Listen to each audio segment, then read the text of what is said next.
Timbog ang ilang individual kabilang ang 2 menor de edad matapos magsagawa ng dawn operation ang Philippine Drug Enforcement Agency Regional Office 13 katuwang ang Butuan City Police Office sa Barangay Holy Redeemer nito lamang ika-2 ng Setyembre taong kasalukuyat. Nasamsam sa implementasyon ng search warrant ang 5 pakete ng hininalang shabu na may timbang na 7 gramo at halagang 47,600 pesos kasama ang iba't ibang drug paraphernalia.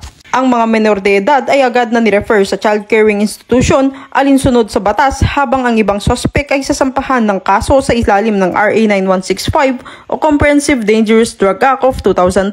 Tiniyak naman ng mga otoridad ang pagpapatuloy ng mahigpit na pagtutulungan ng PNP PDEA 13 laban sa ilegal na droga at nananawagan sa publiko na makisa sa kampanya sa pamamagitan ng pagbibigay ng impormasyon upang tuluyang masugpo ang mga drug network sa Caraga Region.